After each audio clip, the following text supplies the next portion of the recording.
Imagine that you were born into a life of poverty. Your father has abandoned you. You are disabled, and as a result, you are deemed to be worthless. You are picked on in school, and it is expected you become nothing more than a street beggar. How many of us think that we could still have hope if faced with these adversities?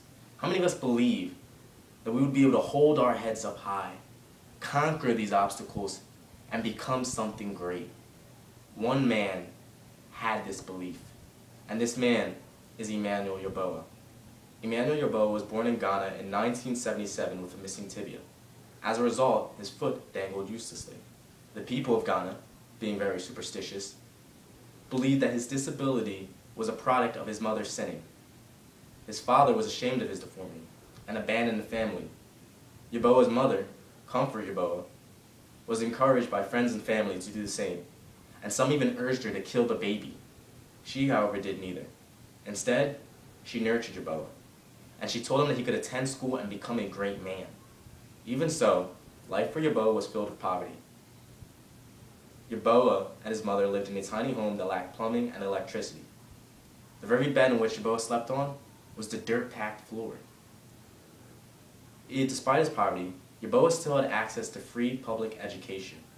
He would hop to school on his one leg.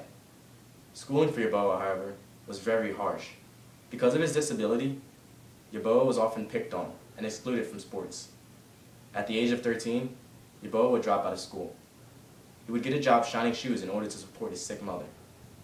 On Christmas Eve, in 1997, Yeboah's mother would die. Before she died, she called Yeboah to her side and told him to never let anybody put him down because of his disability. These words would forever change Yeboah's life. Yeboah had lost his mother, but through her words he found inspiration. Inspiration to show people that the physically impaired can still do something. It was the resigned desperation and the hopeless begging of other disabled people that showed Yeboah what he would do to make a difference. Yeboah would bike around Ghana in order to raise awareness of the plight of the disabled. Yeboah would write a letter to the Challenged Athlete Foundation, explaining his idea and asking for a bike. The founder of CAF, Bob Babbitt, was so impressed with Yeboah's vision that he not only included bike gear, but also gave him $1,000. In 2001, Yeboah would embark on his journey. He was 24, and over the course of several months, he would cover over 380 miles, stopping to talk to villagers, disabled children, and to give speeches to dignitaries, church officials, and the ever-present media. Yeboah was not afraid to speak out against the government's policies on the disabled, and he asked politely that the disabled be treated the same as the able-bodied. Yeboah would become a celebrity in Ghana. His story, however, does not end there. CAF officials had followed Yeboah on his journey, and after he finished, they invited him to California to compete in the Triathlon Challenge, their primary fundraiser. Yeboah would complete the 56-mile bike leg of the event in 7 hours. While in California, the Loma Linda University Orthopedic and Rehabilitation Center determined that he was a good candidate for a prosthetic leg.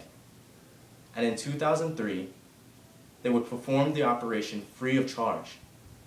The operation was a success, and 6 weeks later, Yeboah would return to San Diego to compete in the CAF Triathlon. With his new leg, Yeboah would complete the course in only 4 hours. Yeboah's achievements did not go unnoticed. In 2003, CAF named him the most inspirational athlete of the year. Actor Robin Williams presented him with the award along with a state-of-the-art running leg.